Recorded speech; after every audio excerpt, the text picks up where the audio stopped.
You really are having a baby. Having a baby. That's more than a bump. I know. Wow.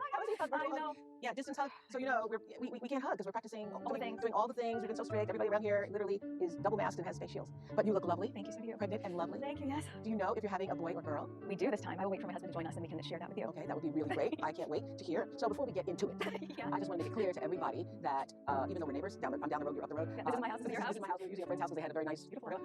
that there has not been an agreement. You don't know what I'm going to ask. No. And there is no subject that's off limits. Yeah. And you are not getting paid for this interview. Oh, that's correct. Oh, that's correct. So you ready? I am. I thought that was it. I thought we were done now. Don't ask about the baby. Okay. But I remember sitting in the chapel, and thanks for inviting me, by the way. You're welcome. So I was there on that wedding day, and I so recall this sense of magic. I mean, I'd never experienced anything like it. And when you came through that door, it seemed like you were like floating down the aisle. Were you even inside your body at that time? I thought about this a lot because it was like having an out-of-body experience I was very present for. And that's the only way I can describe it because the night before I slept through the night entirely, which in and of itself is a bit of a miracle. And then woke up and started listening to that song Going to the Chapel and just tried to make it fun and light and remind ourselves that this was our day. But I think we were both really aware, even in advance of that, this wasn't our day. This was the day that was planned for the world. Everybody who gets married knows that you are really marrying the family too. But you weren't just marrying a family, you were marrying a 1,200-year-old institution, you're marrying the monarchy. What did you think it was going to be like? I will say I went into it naively because I didn't grow up knowing much about the royal family. It wasn't something that was part of conversation at home. It wasn't something that we followed. My mom even said to me a couple months ago, she said, did Diana ever do an interview? Now I can say, yes, a very famous one, but my mom doesn't even know that, right? But you were certainly aware of the royals. Of course. And if you're going to marry a royal, then you would do research about what that would mean. Why did you do research? You didn't do any research? research? No. I've never looked at my husband online. I just didn't feel a need to because everything that I needed to know he was sharing with me, right? Everything we thought I needed to know he was telling me. So you didn't have a conversation with yourself or talking to your friends or thinking about what it's like, what it would be like to marry a prince who is Harry, who you have fallen in love with, and what it would mean to be a part of that family. You didn't give it a lot of thought. No, we thought about what we thought it might be. Yeah, which is, that's what I'm I saying. didn't fully understand what the job was, right? What does it mean to be a working royal? What do you do? What does that mean? I know that he and I were very aligned on all of our college-driven work. That was part of our initial connection and what we talked about in the beginning of our courtship. But I think there was no way to understand what the day-to-day was going to be like. Yeah. And it's so different because I didn't romanticize any element of it, but I think as Americans especially, what you know about the royals is what you read in fairy tales. Right. You think is what you know about the royals, right? So it's easy to have an image of it that is so far from reality. And that's what was really tricky over those past few years is when the perception and the reality are two very different things, and you're being judged on the perception, but you're living the reality of it. There's a complete misalignment, and there's no way to explain that to people. Well, in every family, I think, things get serious when you are brought in to meet the mother or the grandmother. And in everybody's family, who's watching right now, the grandmother is the matriarch, and known in many families as the queen. Yeah. And Well, she was one of the first people I met. in your situation, it's the queen. The real queen. The real queen Yes. that you're meeting. And what was that like? Were you worried about making the right impression? There wasn't actually a huge formality the first time I met Her Majesty the Queen. We were going to lunch at Royal Lodge, which is where some other members of the family live, specifically Andrew and Fergie, and usually Beatrice would spend a lot of time there. And usually and I had known each other before I had known Harry, so that was comfortable, and we're friends with them as a couple. And then it turned out the Queen was finishing a church service there in Windsor, and so she was going to be at the house. And I remember Harry and I were in the car, and he says, "Okay, well, my grandmother's there, so you're going to be, oh, great, I love grandma. I loved my grandmother. I used to take care of my grandmother. This is great. Right, do you know how to curtsy? What? Did you know how to curtsy? Now, I thought genuinely that was what happens outside. Yeah. I thought that was part of the fanfare. I didn't think that's what happens inside. And I said, but it's your grandmother. He goes, it's the Queen. Wow. And that was really the first moment that the penny dropped, that this wasn't, it was easy for me up until then So to go. did you Google how to curtsy? No, we were in the car. Okay. We were in the car for 5 minutes. How does one driving. curtsy? Yes. Deeply, to show respect. And I learned it very quickly right in front of the house. We just practiced and then walked in. And Harry practiced. Yeah, and Fergie ran out and she said, are you ready? Do you know how to curtsy? I said, oh my goodness, you guys. So I practiced really quickly and we went in and I met her and apparently I did a very deep curtsy and I don't remember it. And then we just sat there and we chatted and it was lovely and easy and I think, thank God I hadn't known a lot about the family. Thank God I hadn't researched. It would have been so in my head about all of it. I would have had it. So you're basically, what you're sharing with us is that you were no more nervous than the regular person who goes to meet somebody's grandmother. You weren't that intimidated because it was the Queen. I think it's two things. I had confused the idea of, I grew up in LA, you see celebrities all the time. This is not the same, right? But it's very easy, I think, especially as an American, to go, oh, these are famous people. It's like, no, this is a completely different ballgame. Were you silent or were you silenced?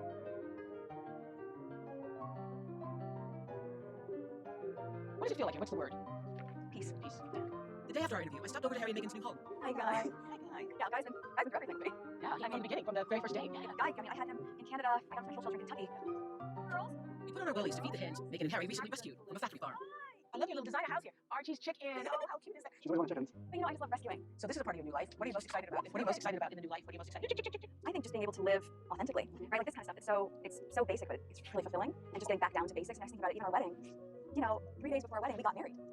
No one knows that. We called the Archbishop and we just said, look, this spectacle is for the world, but we want our union between us. So like the vows that we have framed in our room are just the two of us in our backyard with Archbishop Canterbury, and that was the piece that just the three of us. The wedding was the most perfect picture anybody's ever seen. But through that picture that we were all seeing behind the scenes, obviously, there was a lot of drama going on. And soon after your marriage, the tabloids started offering stories that painted a not so flattering picture of you in your new world. There were rumors about you being Hurricane Meghan. I heard that. Okay, so rumors about you being Hurricane Meghan for the departure of several high-profile palace staff members. And there was also a story, did you hear this one, about you making Kate Middleton cry? This I heard about. You heard about that? Okay. That was a turning point. That was a turning point. Yes. 6 months after Harry and Meghan's wedding, headlines began to swirl about a rift between Meghan and her sister-in-law, the Duchess of Cambridge, Kate Middleton.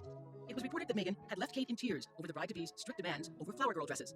The narrative with Kate, which didn't happen, was really, really difficult and something that I think that's when everything changed, really. You say the narrative with Kate, it didn't happen. So specifically, did you make Kate cry? No. So where did that come from? Was there a situation where she might have cried or she could have cried? No, the reverse happened. And I don't say that to be disparaging to anyone, because it was a really hard week of the wedding and she was upset about something, but she owned it and she apologized and she brought me flowers and a note apologizing. And she did what I would do if I knew that I hurt someone, right? To just take accountability for it. What was shocking was, what was that, 6, 7 months after our wedding? That the reverse of that would be out in the world. The story came out 6, 7 months after it actually happened. Yeah. So when you I say, would have never wanted that to come out about her, ever. Even though it happened, I protected that from ever being out in the world. so when you say the reverse happened, explain to us what you mean by that. A few days before the wedding, she was upset about something pertaining to, yes, the issue was correct about flower girl dresses, and it made me cry, and it really hurt my feelings. And I thought in the context of everything else that was going on in those days leading to the wedding, that it didn't make sense to not be just doing what everyone else was doing, was trying to be supportive, knowing what was going on with my dad and whatnot. This was a really big story at the time that you made Kate cry. Now you're saying you didn't make Kate cry, Kate made you cry. So we all want to know what would make you cry. What were you going through? You were going through all of the anxiety that brides go through putting their wedding together and going through all of the issues with your father. Was he coming? Was he not coming? And there was a confrontation over the dresses. There wasn't a confrontation, and I don't think it's fair to her to get into the details of that, because she apologized and I've forgiven her, right? What was hard to get over was being blamed for something that not only I didn't do, but that happened to me, and the people who were part of our wedding going to our comms team and saying, I know this didn't happen. I don't have to tell them what actually happened, but I can at least go on the record and say, she didn't make her cry, and they were all told the So same. all the time the stories out there, you made Kate cry, you knew all along, and people around you knew that wasn't true. Everyone in the institution knew it So wasn't true. why didn't somebody just say that? It's a good question. I'm not sharing that piece about Kate in any way to be disparaging to her. I think it's really important for people to understand the truth. But also I think a lot of it that was fed into by the media, look, I would hope that she would have wanted that corrected. And maybe in the same way that the palace wouldn't let anybody else negate it, they wouldn't let her, because she's a good person. And I think so much of what I have seen play out is this idea of polarity, where if you love me, you don't have to hate her. And if you love her, you don't need to hate me. You know, there were several stories that compared headlines written about you to those written about Kate. Since you don't read things, let me just tell you what was said. There were stories where Kate was being praised for holding her baby bump. Oh gosh, have I done it since we've been Yes, sitting down? you've been doing it the whole time. Kate was praised for cradling her baby bump. And the headline about you doing the same thing said, Meghan can't keep hands off her baby bump for pride or vanity. What does that have to do with pride or vanity? Well, I'm just telling you about the stories, okay? I hear you. There was a whole online a piece about this. Kate eating avocados to help with morning So I sickness. heard about the avocado. But you were eating avocados. I'm feeling murder. No, wolfing down a fruit linked to water shortages, illegal deforestation, and environmental devastation. There seems to be That's a really loaded piece of toast. I mean, you have to laugh at a certain point because it's just ridiculous. That's good. That's a loaded piece of toast. It's about deforestation. man. Oh, wow. So do you think there was a standard for Kate in general and a separate one for you? And if so, why? I don't know why. I can see now what layers were at play there. And again, they really seem to want a narrative of a hero and a villain. Yeah. You came in as the first mixed race person to marry into the family. And did that concern you in being able to fit in? You came in as an American, you came in as an actress, you came in as a divorcee, you came in as an independent woman, you came in as the first mixed race person to marry into the family, and yours was a different story. And did that concern you in being able to fit in? Did you think about that at all? Well, I thought about it because they made me think about it, right? But I think at the same time now, upon reflection, thank God all those things were true. Thank God I had that life experience. Thank God I had known the value of working. My first job was when I was 13 at a frozen yogurt shop called Humphrey Yogurt.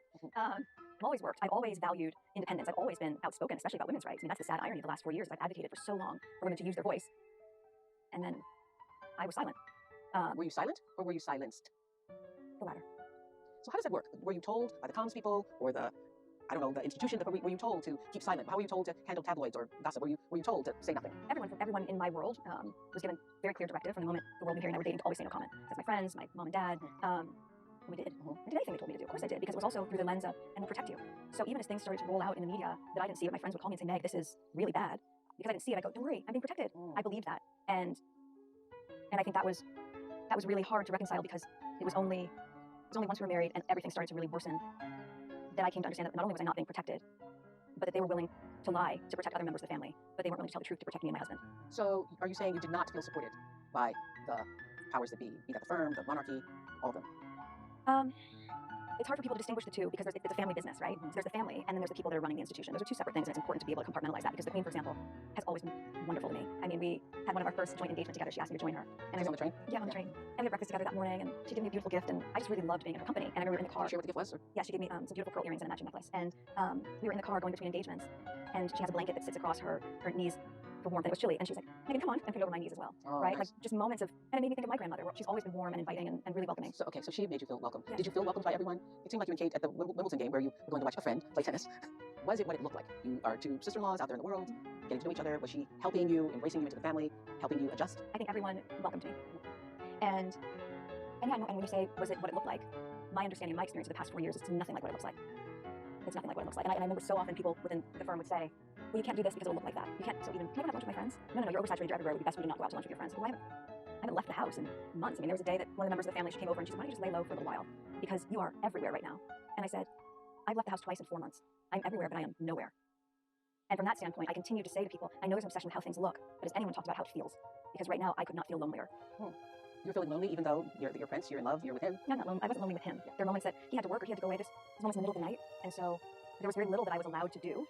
And so, yeah, of course that breeds loneliness when you come from such a full life, or when you come from freedom. I think the easiest way that now people can understand it is what we've all gone through in lockdown. Yeah, well, everybody can certainly relate now. In those months when I was pregnant, all around the same time, so we had in tandem the conversation of, he won't be given security, he's not going to be given a title, and also concerns and conversations about how dark his skin might be when he's born. What? Not many people have asked if I'm okay, but it's a very real thing to be going through behind the scenes. The answer is, would it be fair to say not really? Okay, it's really been a struggle. Yes. Well, I would have to say, in South Africa, when the reporter stopped and asked, are you okay? And we all felt that. Why did that question strike such a nerve? What was going on with you internally at that time? That was the last of the tour. You know, those tours are, I'm sure they have beautiful pictures and it looks vibrant. All of that is true. It's also really exhausting. So I was fried, and I think it just hit me so hard because we were making it look like everything was fine. I can understand why people were really surprised to see that there was pain there because we were doing our job. Our job was to be on and to smile. And so when he asked me that, I guess I felt that it never occurred to anyone that I wasn't okay and that I had really been suffering. And I had known for a long time, I'd been asking the institution for help for quite a long time. Help with what? After we had gotten back from our Australia tour, which was about a year before that, and we talked about when things really started to turn, when I knew we weren't being protected. It was during that part of my pregnancy especially that I started to understand what our continued reality was going to look like. What kind of protection did you want that you feel you didn't receive? I mean, they would go on the record and negate the most ridiculous story for anyone, right? I'm talking about things that are super artificial and inconsequential. But the narrative about, making Kate cry, I think was the beginning of a real character assassination, and they knew it wasn't true. And I thought, if we're not going to kill things like that, then what are we going to do? Separate from that, what was happening behind closed doors was, we know I was pregnant, we now know it's Archie, and it was a boy, we didn't know any of that at the time. We can just talk about it as Archie now. And that was when they were saying they didn't want him to be a prince or a princess, not knowing what the gender would be, which would be different from protocol, and that he wasn't going to receive security. What? It was really hard. What do you mean? He wasn't going to receive security. This went on for the last few months of our pregnancy, where I'm going, hold on a second. That your son and Prince Harry's son was not going to receive security? That's right. I know. But how does that work? How does that work? So no, because he's not going to be a prince. He needs to be safe. So we're not saying don't make him a prince or a princess, whatever it's going to be. But if you're saying the title is what's going to affect their protection, we haven't created this monster machine around us in terms of clickbait and tabloid fodder. You've allowed that to happen, which means our son needs to be safe. So how do they explain to you that your son, the grandson, the great-grandson of the Queen, is not going to have, he wasn't going to get prince? How do they tell you that? And what reasons did they give? And then say, and so therefore you don't need protection? There's no explanation. There's no version. I mean, that's the other piece. Who tells you that? I heard a lot of it through Harry and then other parts of it through conversations with family members. And it was a decision that they felt was appropriate. And I thought, well, was him being called a prince? Archie being called a prince, was that important to you? If it meant he was going to be safe, then of course. All the grandeur surrounding this stuff is an attachment that I don't personally have, right? I've been a waitress, an actress, princess, a duchess. I've always just still been Meghan, right? So for me, I'm clear on who I am, independent of that stuff. And the most important title I will ever have is mom. I know that. But the idea of our son not being safe, and also the idea of the first member of color in this family not being titled in the same way that other grandchildren would be. The other piece of that conversation is there's a convention, I went to George V or George VI convention, that when you're the grandchild of the monarch, so when Harry's dad becomes king, automatically Archie and our next baby would become prince or princess or whatever they're going to be. So for you, it's about protection and safety, not so much as what the title means. That's a huge piece of it, but that having the title gives you the safety and protection. Yeah, but also it's not their right to take it away, right? And so I think even with that convention I'm talking about, while I was pregnant, they said they want to change the convention for Archie. Well, why?